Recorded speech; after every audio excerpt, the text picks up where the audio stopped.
I want to welcome you all to our new hangout, How to Succeed in Architecture. So let me switch right here to my slides so you have a little bit more information. And of course, my slides just disappeared. Okay, that is what happens when we have things live. Let's see if I can make that happen right now. Okay, here we go. Okay, and okay, here we go. So today's episode is called How to Succeed in Architecture, New Trends in Computing That Will Change the Architectural Profession. And I'm really excited to have with me the three co-chairs of the ACADIA Conference for this year's, Alvin Huang, Dr. David J. Gerber, and Jose Sanchez. Okay, so this, as always, is brought to you by Novedge. Novedge is one of the largest online design software stores. We offer a huge assortment of software solutions that cater to virtually every designer's need. Put us to the test and come visit us at novedge.com. And if you want to be the first to know about our upcoming weekly webinars, subscribe to our mailing list online. So I'm going to start with Alvin right here. I'm going to ask you, Alvin, to tell us a little bit about you. Hi, my name is Alvin Huang. I'm a licensed architect, educator, and a design researcher. I have a small practice called Synthesis Design and Architecture based here in Los Angeles. I also teach at the University of Southern California, and I am one of the co-chairs of this year's ACADIA Conference. Okay, thank you. And let me just right here get back. Okay, so David, can we hear a little bit about you? Yeah, hi. My name is David Gerber. I'm a professor of architecture and engineering at the University of Southern California. I run a lab of design researchers at the university, and I'm also a co-chair of this year's ACADIA with my two colleagues, Alvin and Jose. Okay, and then last but not least, Jose, can you tell us a little bit about yourself? Sure. Hi, my name is Jose. I'm the director of the Plethora project, and my research has to do with connecting architecture and video games. I also run a practice together with Elisa Androstek called Bloom Game that does architectural products in the form of toys and games. And yeah, I also teach in USC together with Alvin and David. I've been the last edition since I moved from London a year ago. Great. So I'm really excited to have you all three here with us. And I want to start by letting everybody know that we are collaborating on this Hangout because Novedge is one of the sponsors of this year's ACADIA Conference. And if you haven't heard of ACADIA, ACADIA stands for the Association for Computer-Aided Design in Architecture, and it's an international network of digital design researchers and professionals. The conference this year is October 23rd to the 25th in LA, and there's workshops from the 20th to the 22nd, and also on the 26th of October. So I know the tickets are almost sold out, so you have only a few days left to snatch a ticket, and I will let our guests here say more about it. So before we delve into the meat of the Hangout, I want to ask you all to share with us how you became involved with ACADIA. Who wants to go first? I guess I'll go first. Okay, was that David? This is David Gerber. I guess I became involved in ACADIA as a PhD student originally. Again, ACADIA is a fairly well-recognized community of professionals and researchers that really come together every year to demonstrate their innovation as well as to learn and share knowledge across our fields. So for me, it goes all the way back to basically 2002, at some point when I was a student. And eventually, we had the opportunity to be the hosts, and so the three of us, in fact, are the hosts of this year's event. Great. And Alvin, how did you become involved? This is going to be my third ACADIA conference, dating back to the 2011, I believe, or 2010. I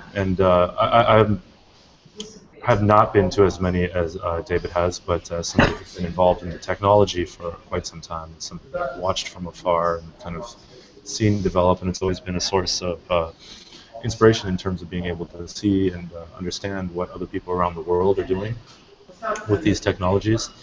And it's been a pleasure to be able to engage the community and immerse myself in the community and be part of this network of colleagues and peers that is doing a wide range of research and exploration with these tools. Great. And Jose, how did you end up here? Well, I'm the latest addition to the team, I guess. It's my second ACADIA conference really presenting and this time organizing it. Since I was doing a master in London and also teaching in London, you realize that ACADIA is one of those platforms where the peer review committee and having such a rigorous way of being accepted, it's crucial to validate and to justify some of the work that we're doing. So looking always up to that that standard, that was a good opportunity when I moved to USC and I met Alvin and David to join the team with all the energy and hopefully get more connected to the community. And I know from interviewing all three of you on our blog, and my colleague Barbara here behind the scenes will post the links on the event page for those of you who are watching live, that you're all pretty much at the avant-garde of the architecture field. So you're always looking for the next step and the new innovation. So it seems to me ACADIA has an amazing team this year to create the conference, to organize the conference. So about the conference, I'm curious why you called it Design Agency. Why is the name? This is David Gerber again. I think we all have our own sort of probably take on how we themed the event. For me, the moniker or the theme of Design Agency sort of had a nice plurality to how we could understand it across researchers as well as professionals. So on one hand, Design Agency refers to the fact that as designers, as architects, as collaborators, we're all, in a sense, an agency being sort of something that brings about change, which is what design does. And then on a technical level, a conference like this is supposed to also have somewhat of a technological theme. And so in that case, we were looking at agent-based design or multi-agent systems, of which Jose, for example, is somewhat of a world-renowned expert. And so we had this conversation over time, and it spoke to us in a multiplicity of ways that sort of was intentionally a way to broaden the appeal of sometimes a very technical conference to people in the profession. Okay. And Alvin or Jose, do you want to add anything to that? Well, I mean, I think the term or the naming of it is something that's intentionally has multiple readings, and it can be read the way you want it to be read, as David said, as a design agency or as a multi-agent systems, or in terms of using agency as a verb, in terms of thinking about the sort of agency of design or instrumentality or active element of design. And I think that's something where, again, as a conference proceedings or as a peer-reviewed conference, what's most important is to set a theme and an agenda, one that is wide enough and broad enough that we can tap the best work that is available rather than filtering it to specific work. And let's look at some more of these images here that Jose is sharing. Jose, do you want to tell us a little bit about them as you scroll through them? Absolutely. I think that as some of what Alvin and David have mentioned, the term agency could have been understood only in the sense of agent work and, let's say, swarm behavior in architecture and, let's say, artificial intelligence and things like that. But I think that what we've tried to do is really kind of open that scope much further with some of the keynotes like Will Wright and Casey Rias kind of providing a really strong ground of how computer science has definitely been an influence for the field, but we're still kind of in an early stage of that. Some of the sessions that we have in the conference really break those down. Let's say we have fabrication agency, material agency, data agency, parametric agency, and so on. So we really want to flesh out the concept in the conference itself, right? So we're hoping that everybody will be part of that conversation. Okay, thank you. So let me invite everybody here to ask questions. because I want to start talking about the new trends, the trends that we refer in the title of this special episode of How to Succeed in Architecture. And as you've heard, this year's ACADIA Conference is packed with events and workshops that explore these trends, and we couldn't possibly do justice to all of them today. So I want to invite you, our live audience, so for all of you right there on the event page, to ask questions by leaving comments on the page. And I will read them and pass them along to Jose, Alvin, and David. So while I wait for your questions to come in, I'm going to start with a question on my own, which is, as a student or an emerging professional in the architectural field, how do you prioritize which software to learn? It seems to me you have so many choices right now. I'll take that. Now, I would say that there is no priority to software as opposed to an understanding of what software affords you. And I think one of the really great things about this type of thinking and this type of working is that if you understand the core concepts of 3D modeling, of coding, of parametric modeling, of all of these things, then they are applicable to all the other platforms as long as you understand the core concepts.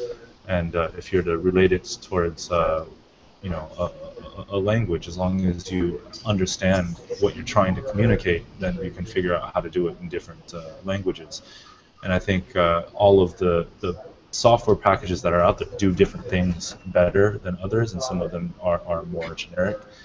But I would say that the most accessible ones right now would probably be, say, Rhino and Grasshopper, which are more visual and create more, I guess, connection to a process that students are probably more familiar with now through other modeling programs or through even AutoCAD. The translation from Rhino to AutoCAD is actually quite similar. And David and Jose, is there anything you want to add?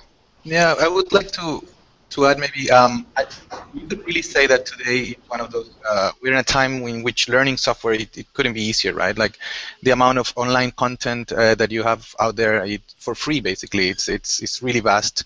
I'm part of that kind of trend, trying to contribute a little bit to that with the Plethora project and the video tutorials that I do. But ultimately what it's trying to do is just to stop speaking about software and technology when you, in a way, the tools become so present and we are so kind of aware that what we could do, in a way, we focus more on the talk of architecture and what is the intent of the projects. And I think that that's what we're talking about, computational literacy, right? The idea that if we have that knowledge, if we have that becomes, in a way, a background to really talk about the issues that architecture is concerned about.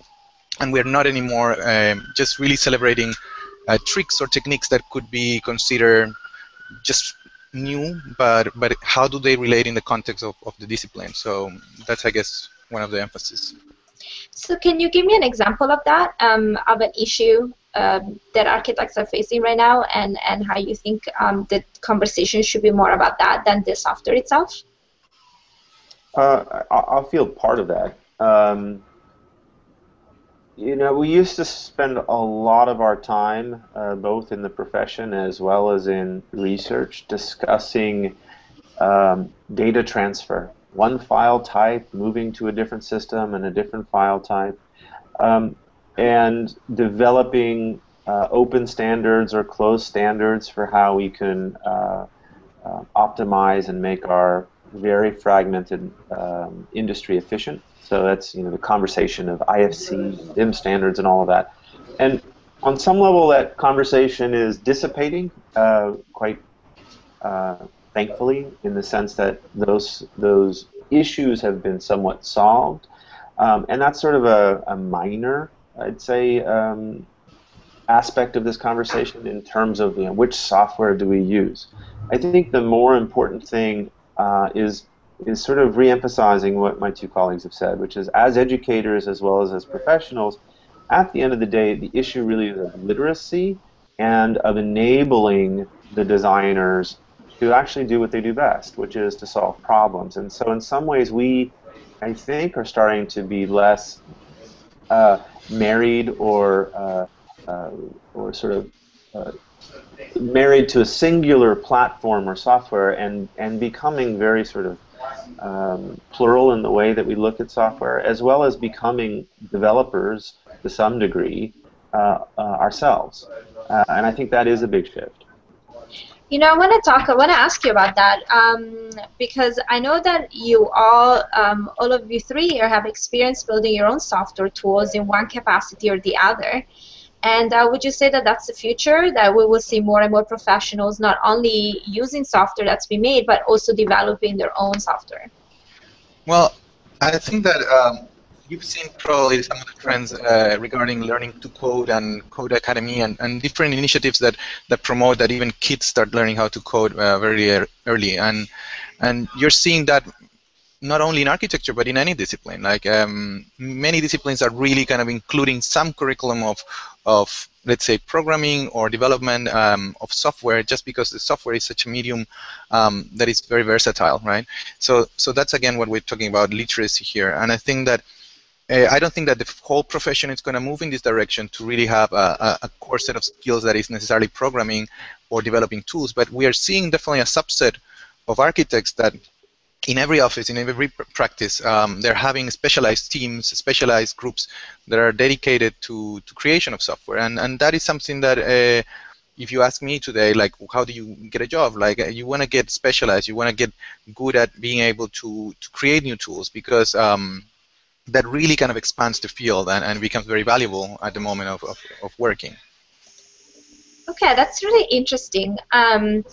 And who wants to follow this up and talk about this trend, or should I move to my next question? I'll jump in a little bit and kind of talk about the fact that I think one of the interesting shifts that's happening here is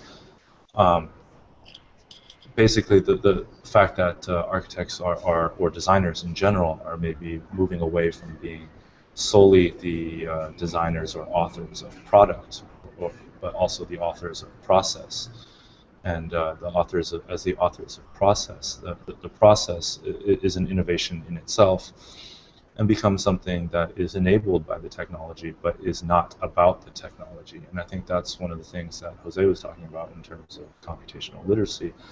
But it's something that, and what we talk about as a sort of post-digital era, where digital becomes a given rather than an intent. Right, so you don't have to talk about the fact that it is digital, or you don't have to talk about the tool. You talk about more about the process and what that process is able to produce. So that sounds really interesting to me, and it sounds like basically once digital now it's becoming more and more of the norm, what being in the post-digital era, it really means that now you can start questioning the intents of the people that build the processes and be part of that process and sort of reclaim some of that. I would totally agree. Totally agree. Okay, that's why you're on the show. You have to agree with me to be on this. Okay, all right. So let's see. I want to invite again everybody watching us to please send your question, and also let us know, are you going to ACADIA at the end of the month, or are you thinking about it? Send your question on the event page. So I interview many artists and innovators and architecture professionals for the Noveg blog, and one thing I've noticed is that there's a new subset of architectural professionals that would not have existed 15 years ago, so a lot of new professions. Can you share your experience and thoughts about this? Well, I'm actually teaching a research seminar right now at the USC School of Architecture called Design Research in Practice. And this is a course which kind of touches on this very subject, which is basically how the role of computational design research in practice has actually widened the scope of practice. And practice in itself is changing, where we're looking at three types of classifications of design researchers. We're identifying them as rogues, SWAT teams, and mercenaries. And rogues are people like myself and Jose and David, which are sort of 1 foot in academia, working at small-scale practice, that are doing innovative forms of design research. Others in the sort of SWAT team would be the fact that now traditional practices such as SOM or Foster and Partners, MBBJ, all have specialized computing teams that are doing design research and focused on the production of research in support of problem solving for these offices. And then what I'm identifying as mercenaries would be this kind of arm of spin-offs where the practice in itself is design research. So they're no longer working in a conventional architectural practice, but we have practices such as CASE or Mode Lab, or more specifically, recent acquisition of Gary Technologies by Trimble, where you have a dedicated corporation now that is focused on producing sort of computationally based design research as a form of practice in itself. And so this is a new realm of practice that their product is not the building, their product is the process that enables or develops the building.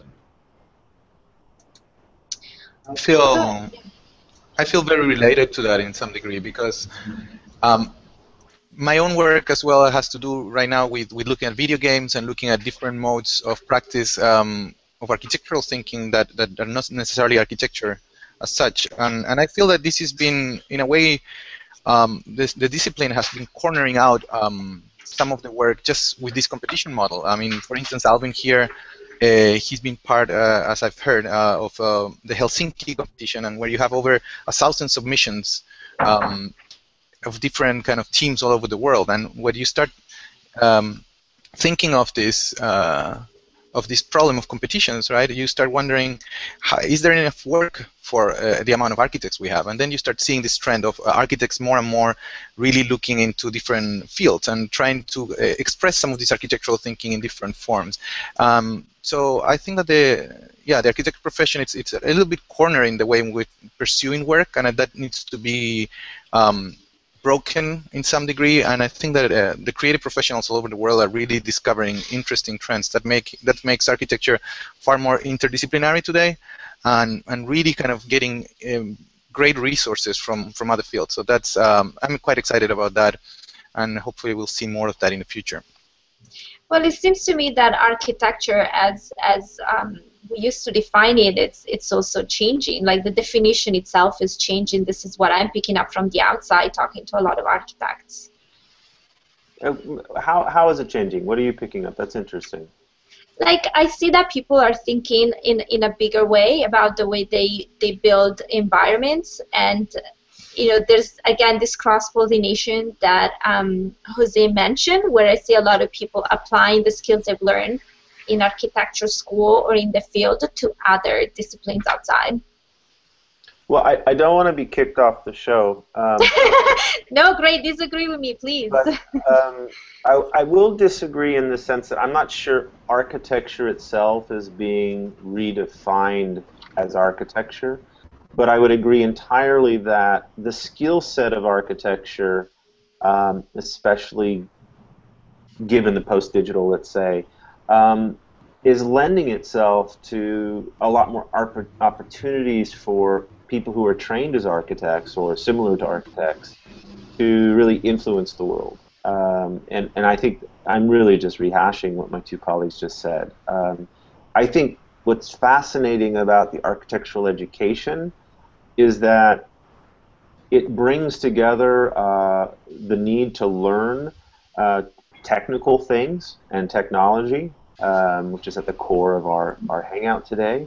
But it also, if done well, brings the necessity and the skill set for creativity and synthesis, meaning design problems, by definition, are difficult problems. And so a lot of our students, do pursue straight architectural careers. Some of them become rogues, as Alvin mentioned. Some of them actually, our best ones, join the SWAT teams.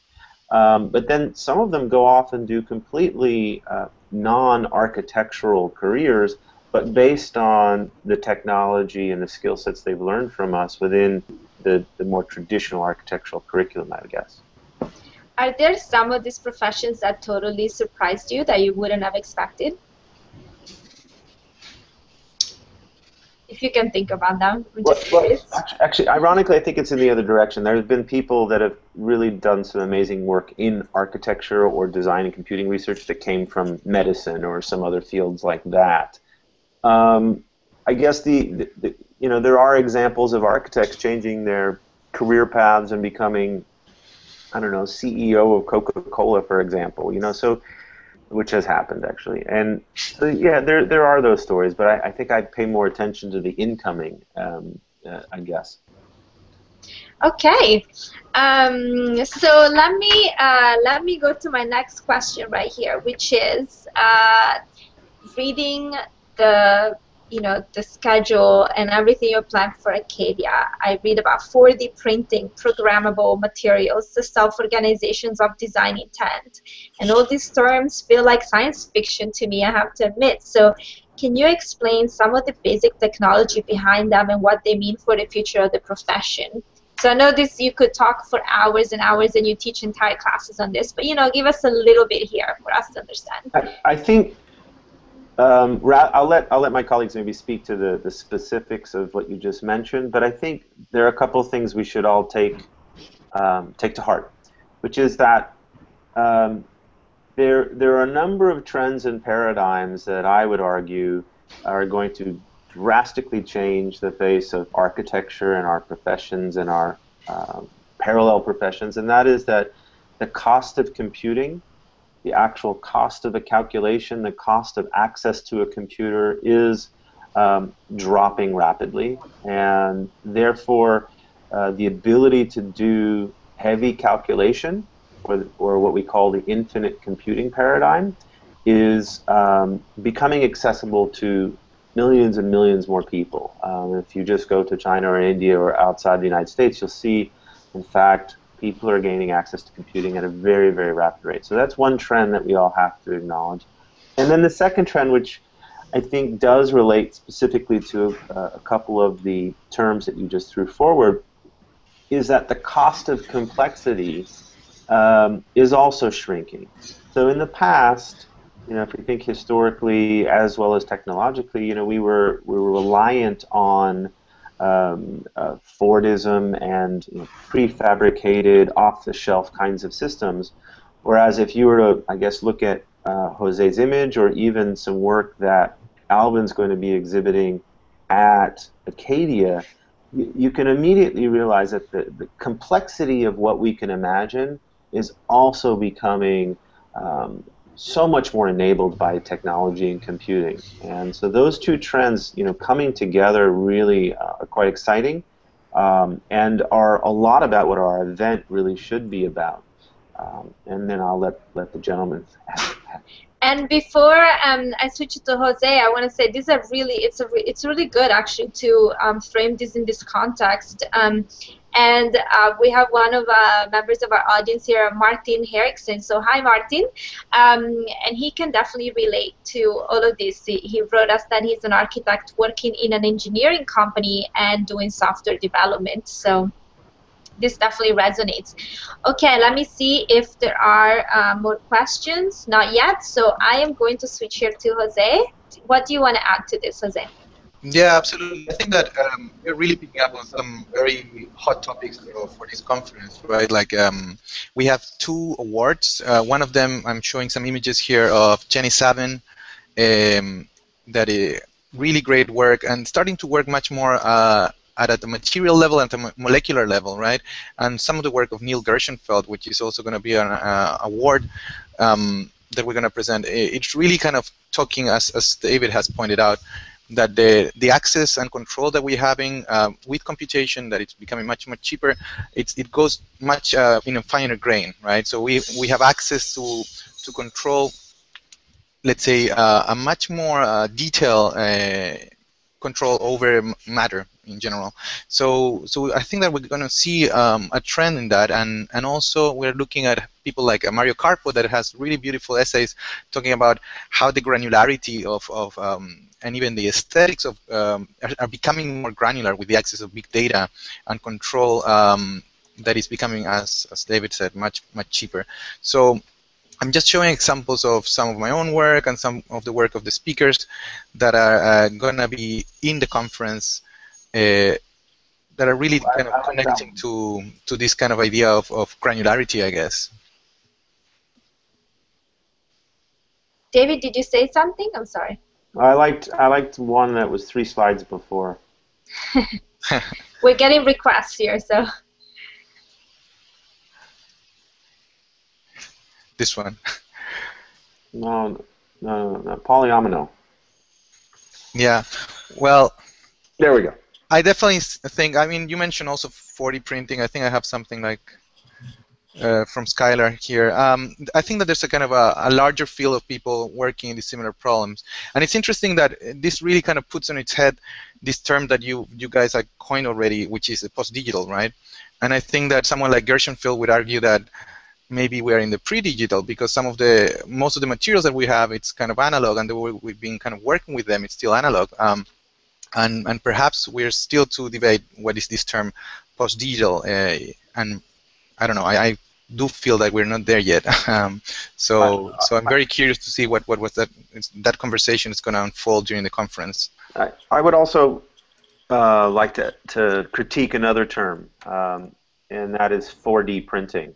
I find that term a little bit, well, maybe questionable, because at the end of the day, it really is based on some biological models. And I think, in a way, programmable matter is a more appropriate term than 4D printing. Can I interrupt you right there? Because actually, I think you're making a very valid point. And can you explain to people watching this, very simply, what is 4D printing? Yes, it's quite simple. Well, I'll give you a complex and a simple. The analogy is based on the way that a protein is manufactured in a living organism's cell, and the protein is a very, very long chain of amino acids, and in order for the protein to function, those amino acids in fact have to fold and curl and compact themselves into a very, very complex geometric structure. So if you were to sort of pull out of basically proteomics and biology research, and then apply that to the self-assembly of architectural, let's say, structures or systems. The 4D comes out of the fact that we can 3D print, again, where complexity is somewhat free, parts that are like long chains of amino acids attached, and then through either an activator, such as water, or an activator such as inertia, movement, will then reconfigure, like a protein configures itself in a cell, into a shape. So it's, the 4D, fourth dimension, generally means time. In the case of this 4D printing, it's generally not activated by time so much as by an actuator, which is either chemical or mechanical. Again, water, for example, or energy. Is that yes, I think that was very clear, and so that's why you would suggest that programmable printing. Is that what you No, I think call it? programmable matter is another term that people have used. Yeah. Well, I mean, I think it's, the issue of 4D printing is a fascinating one, and I think for some of the lay people that are watching this, a more, I guess, simple definition is you can print something in one shape and it can become another, meaning that you can actually print something that is flat packed and then take it to site or ship it somewhere, and it will activate to self-organize and become, or self-assemble, and take the configuration that it was meant to be. So in that sense, you can do an IKEA-style flat pack assembly, but have it assemble itself. Which I mean, again, I'm critiquing maybe the name, but Alvin really laid it out much more simply. Thanks. I mean, it has the potential for solving some very, very interesting urban architectural problems. So I'm not critiquing its capability. what would you say would be an application of this? Refugee housing on the border of Syria and Turkey. Okay. I mean quite literally.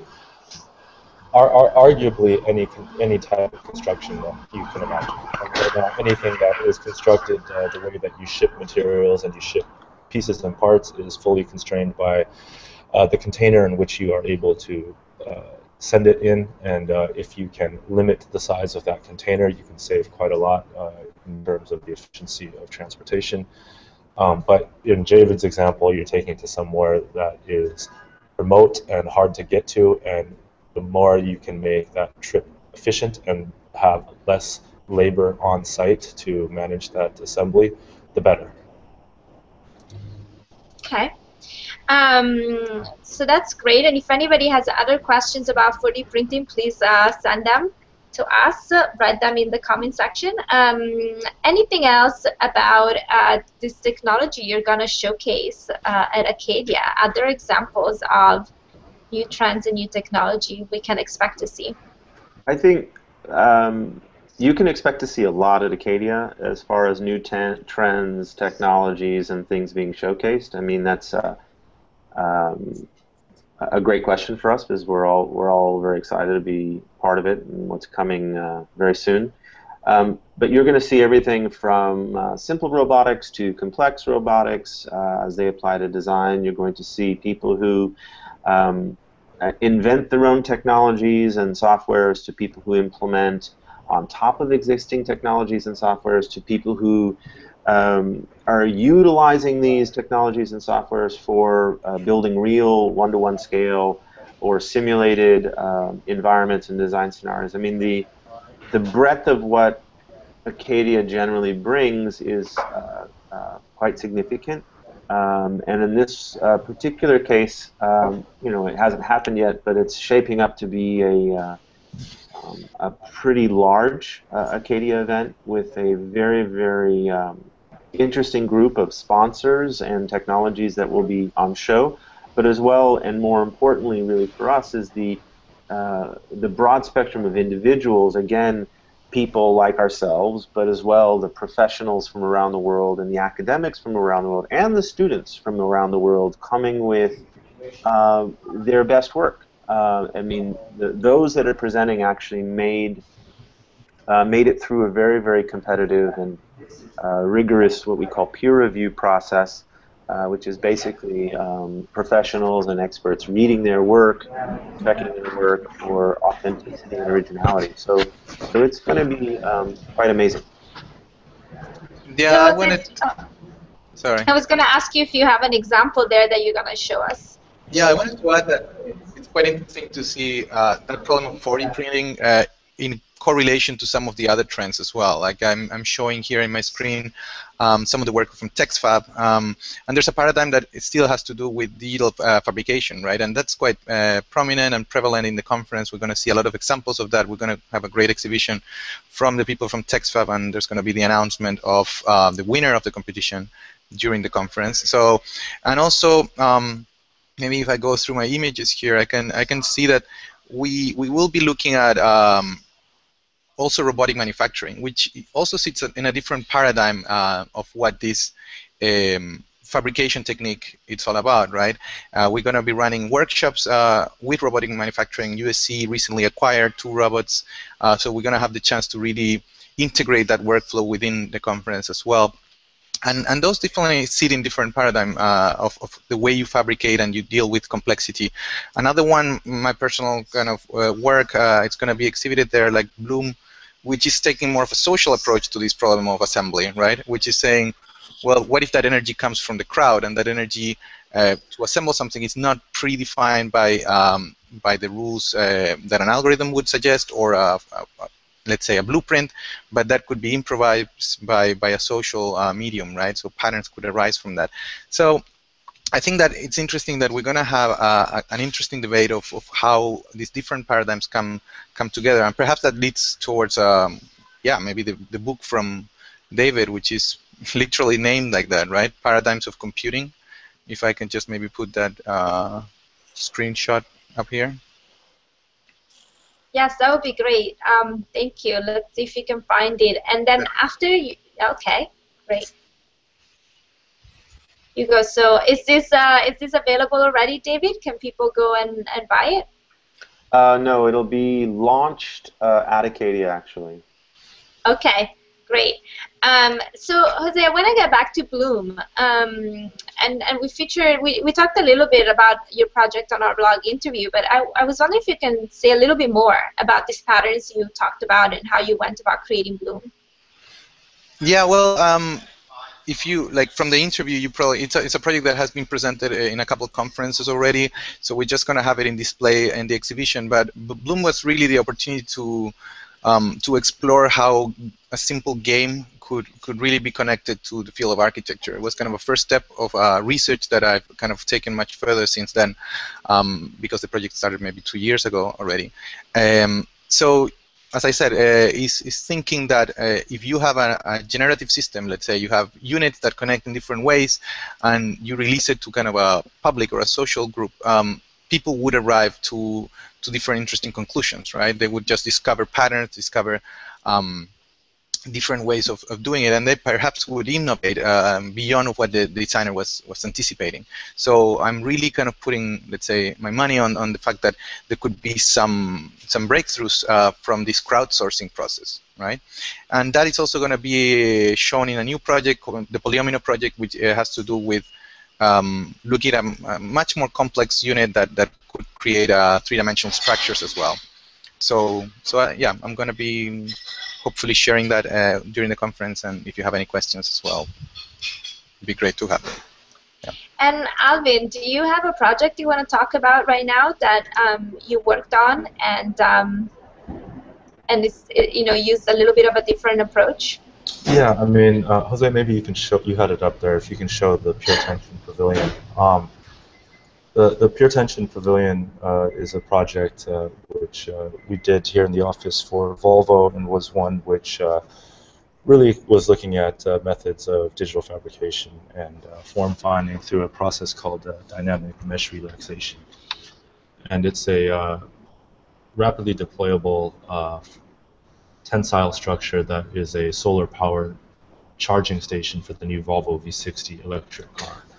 It erects in about less than 1 hour and charges the car in about 12 hours, and flat packs to fit inside the trunk of the car. And so in this case, I think some of the issues there are non-digital. I mean, clearly it's issues about alternate energy sources and personal mobility, and issues of lightweight, rapidly deployable structures, but the digital enables us in a way to explore these topics, both through the use of solar analysis, the use of parametric modeling, parametric modeling and geometric rationalization, but also in terms of being able to sort of use parametric modeling and kind of dynamic mesh relaxation as a way of simulating material properties to do the physical or digital form finding for exploring how to derive that shape that is both lightweight but high performance. And by high performance, I mean that the structural span that it's accommodating is far greater than the sort of depth of the skin that it has. So the entire structure is about 100 pounds and fits inside the trunk of a car, but has a span of about 25 feet. Okay. So I have another question here that I think is a perfect segue to your project, which is it possible that Postdigital only exists within academia? Digital does not seem to be a given in commercial practices. Older generations can be quite resisting to accept digital as a given. And this is again from one of our viewers. I put it for you on the chat as well for you panelists if you want to read it. So who wants to answer this? I'll go for that one. And, all right. I think it's one that I would say, I don't think we are currently post-digital. I think we're going towards post-digital. And I think that there was an era when I graduated from my undergraduate studies at USC. I graduated in 1998, which is nearly 20 years ago. And when I was in school, there was a term being tossed around, which was CAD offices versus normal offices, and people were talking about the fact, like, where are you going to apply? Are you going to apply to a CAD office? Are you going to apply to a normal office? And as you can hear now, it's a fairly ridiculous term now, right? I end every slide of my every lecture I give, I end with the same slide, and it's a photograph of the first car and a quote from I forget the guy's name. I think, it's a quote from the godfather, the father of ubiquitous computing, and I don't want to get his name wrong, so I'm not going to say it right now. But he basically talks about technology is at its most powerful when it disappears. And when you look at that photograph of that first automobile, you have to take yourself back to that era nearly over 100 years ago and remember that it was called a horseless carriage. Now, fast forward some 100 years later, nobody cares that there was a car, or that there was a horse. Like, the horse doesn't matter. And you were defining it at that time by the fact that it did not have a horse, when in fact it was something else. And now there is the term being used in terms of what we're calling digital architecture, or generative architecture and parametric architecture. And like the term parametric architecture, I find it extremely redundant in the sense that anything that is hand-drawn or drawn in a conventional sense is also parametric. Parametric only refers to a set of geometric relationships that are embedded into the geometry. And whether you're drawing by hand or whether you're drawing in AutoCAD, you are manually inputting those parameters yourself and defining that set of relationships. Now what we're able to do is begin having those relationships hardwired and defined digitally, so we can manipulate them and manipulate them real time. And so in that sense, I think the term post-digital is not yet here, but it is only a matter of sequences before we are truly post-digital, and nobody's going to be talking about whether or not it is parametric, or whether it is 3D printed, or whether it is 4D printed. It just is going to go back to what Jose mentioned, which is getting back to the core concepts of it, as what does it actually do, and how is it more intelligent, and what is the process that enables it, that makes it intelligent. So Jose and David, do you want to add anything to this? Sure. I was laughing because it's actually quite telling, Alvin's story. I guess I would add that I'm very sympathetic to the person asking the question. It's something that, in fact, we face as educators and as collaborators as well, professionally, every day. There are different skill sets. There are different philosophies. So I'm sympathetic. At the same time, I would say, while I'm sympathetic, I also have planted my flag. And I would basically argue that the pencil and what the pencil brings has been replaced by another technology. The pencil itself was a technology. And technology evolves. And so we all must evolve irrespective of our age or generation or whatever it may be. And that's, for me, what's quite exciting about the design field, is that it pushes us to continually evolve. It pushes us to learn new technologies. It pushes us to learn and interface with other people, with other expertises in other technologies. So, again, I say that sympathetically. And I really like... and I wish I knew the name as well of the person that Alvin's speaking about, but he's entirely correct. When technology really disappears, when it becomes, in a sense, the lingua franca, then that's when it is its most powerful, because you're not thinking about the technology, you're thinking about the problem the designer has to solve in a fluid fashion. And I do think, coming all the way back maybe to one of your first questions, or your first instigations, is that one of the things that's happening for all of us is a plurality of technologies at our fingertips, and they are becoming easier to learn and easier to use, whether it's because of the social aspects or frictionless distribution, i.e. the internet, or or generations learning computing early on. All of these things combined are, in a sense, I think, adding up to our ability to really focus on what we love to do, which isn't necessarily to program or build our own tools, though some of us like to do that, but it's rather to apply them to real-world problems like you can see in the Volvo Pavilion, right? Which is, yes, it's a real-world problem, but it's done through a whole series of innovations quite masterfully, I would argue. So, Jose, do you want to add to this? Yeah, maybe a bit of a short add-on to that. I think that conversation, it's a pity that it keeps happening, but I think it's going to still happen because even within technology, you have this conversation happening. Like, are you doing things in a 3D model, or are you doing a parametric model? Like, in a way, it suggests that there's kind of even more advanced than, let's say, doing a beam model or even a 3D model, right? And then, or are you just doing a grasshopper network, or are you programming this? There's always this kind of trying to kind of put almost everything in the same bag as if it was a kind of a line of progress, right?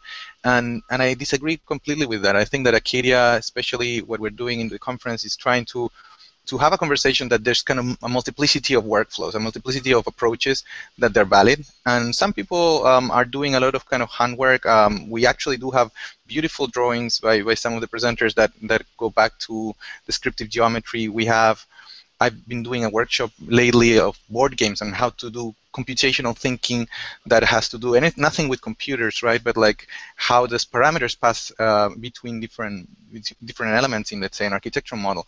So I think that there's a celebration of multiplicity and diversity of approaches that we're gonna really celebrate for the last day of the conference, which is the hackathon event that is going to happen the 26th. And in this format, we really want to stop this idea that we teach, or we have someone teaching you how to do something, but more of like a basically where people can just hang out, basically share what they're doing, share their workflows, and realize that there's kind of different strands within the community that we can all share and we can all learn.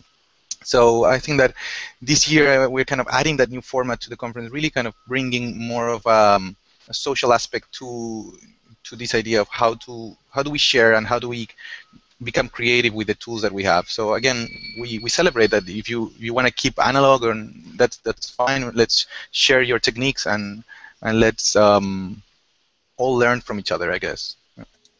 And actually, this is perfect for one more question I have for you, which is really about the globalization and democratization that I'm seeing as two big trends right now in architecture. So can you talk about how they will be featured in the upcoming ACADIA conference? So the hackathon is definitely one of them, one of the way you're gonna talk about this. Are there any other things you can share with us about these trends? Well, I'll open it up and say that globalization and democratization are extremely interesting and important topics that we could talk about for hours. So let me just shorten my answer to the event itself.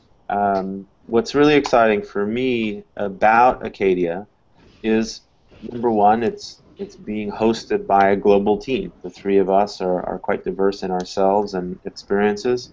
The people that are coming are in fact extremely global. I think we could safely say we have people coming from every continent, which I did not expect, actually. The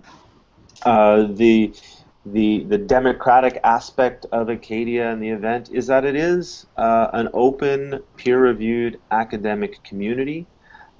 It's special in that it also has a lot of professional participation. Again, going back to this notion of Alvin's mentioned SWAT teams and rogues, I mean, there is a lot of interest in pushing the envelope and the boundaries and in sharing knowledge, which then also speaks quite directly to a lot of the research and development that Jose is doing. So in some ways it encapsulates these two topics. It's global in its approach and in its outreach. It's democratized by the fact that we're all there to really share in each other's experiences, knowledge, and expertise, and to continue to share it. And so I'm speaking myopically to your question, and I'll let the other guys speak more globally. I think that was great, actually. Yeah, it gave people a really good sense of Acadia. Jose and Alvin, what would you like to add? Well, I think one of the things like I like to talk about in terms of relating to these technologies and innovations in practice and innovations in research is that in the end we're dealing with design. Design, I think, is the core problem that is happening here. And if you look back at the history of design, the history of architecture, innovations in technology have been at the forefront of enabling and changing design forever. Whether it is Brunelleschi's invention of the hoisting systems that lift the bricks into place on the Duomo in Florence, or his invention of perspective that changed the way he designed in 3 dimensions, or the invention of the elevator by Otis, or mass production of steel and glass that we see in Paxton's Crystal Pavilion. It's always been an issue of technology that has enabled what we do as designers, and it continues to be so. And now we're just faced with a critical moment, I think, where there is a sort of sense of the possibility for disruptive design, disruptive technologies that have, instead of evolutionary steps, particularly potential for revolutionary or even disruptive steps towards design. Jose, what would you like to add? Just very shortly. Oh, I'm sorry. I'm sorry, Jose. I'm going to ask you to unmute your mic. I muted There we it, go. but yeah, thank you. Sorry. Yeah, maybe like my addition. It's very short, and I think that I expand those ideas into the different disciplines that we are kind of also collaborating with, right?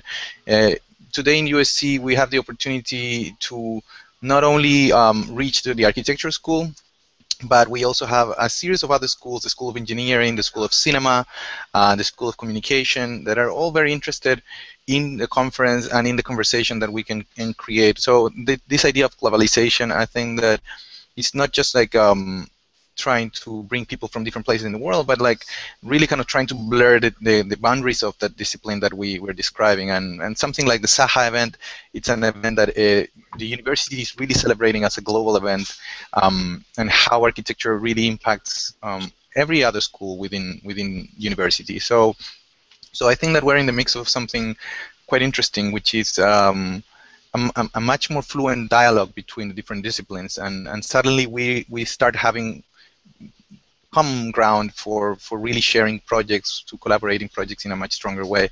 And I think that that's something that has been very nurtured lately in conference like this one.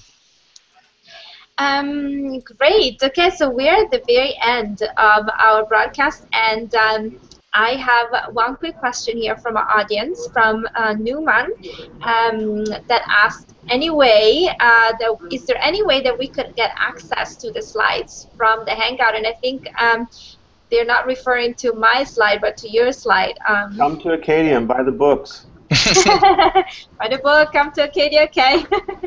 I would say, Newman, you can see also some of these images on the Novage blog, come with the interviews, and Barbara will post those links. And also, most of the images can be found on the internet, I think. We can send some links to the projects and where to find them. I think that you can easily find them online. Great. Yeah, if you want to post those links on the event page for this Hangout, that would be fantastic. And also, I want to thank Martin Henriksen again. Thank you, Martin, for finding the quote that Alvin mentioned. Yes, so, that was the exact quote. It's Mark Weiser. Yeah. Mark Weiser. Okay, thank you. I was just wondering about the the pronunciation. I'm going to steal Alvin's, I'm going to let Alvin here read the quote, since it's his quote to end every presentation with. Yeah, okay, so thanks, Martin. And the quote is, "The most profound technologies are those that disappear. They weave themselves into the fabric of everyday life until they are indistinguishable from it." And the quote comes from Mark Weiser. Great. And okay, so I want to wrap this up. Is there anything that you want to add in the last 2 minutes before we close this Hangout? I'll share the other. Come to Acadia. We really look forward to the event and hope you can all join us. David and Jose, yeah? I would be happy to say, Aurora, thank you very much for doing such a great job, as well as for the support. And yes, to everybody who is listening, please do visit the website and check out what we have in store. It's a pretty amazing week of design and technology, and it should appeal to lots and lots of people. So again, thank you for listening. And Jose, do you wanna? Yeah. So yeah, thanks to everyone really that was present today in the Hangout and that would possibly see this video on YouTube later, and really want to encourage the questions, not only right now but like later on, right? Like the conversation, it's open, and we're happy to really engage in these conversations much further, and that's what it's going to make the community really strong. That we have a debate, that we have a cross of ideas, and we don't just like assume that some things are given. So I would encourage that more of that. So. Okay, and for all of you thinking about buying a ticket to Acadia, there's a few left, and I know there's a surprise here at the end. Avi, do you want to tell us about it? Yeah, I just wanted to thank everybody for joining us today and offer a $100 discount to everybody who's joined us today through a discount code, Design Agency USC. If you use that discount code when purchasing your tickets, you'll receive $100 off. Okay, so that's Design Agency USC. So you heard it, you're going to get $100 off your ticket. So hurry up and join the Acadia team in LA at the end of the month. So I want to thank everybody. I'm going to switch here to my slides. Let's see. Okay, and let me see if I can get to them. And I want to thank everybody, Alvin, David, Jose here on the screen with me, but also Barbara behind the scenes here in the bench helping me out, and everybody who participated, and Martin and Newman for asking questions. Thank you. If you want to keep in touch, join our mailing list so you can be the first to know about our upcoming webinars. We have webinars every week. And also you can keep in touch with us online, of course, on Google+, and also on Twitter and Facebook. And remember, Noveg is one of the largest online design software store. So come and visit us at noveg.com. You'll find pretty much any design software that you need for work or school. And thank you for attending. I am going to switch to myself now. If it did switch. All right, and I'm going to close the broadcast. Thank you, everybody. Thanks. Bye. Thank you.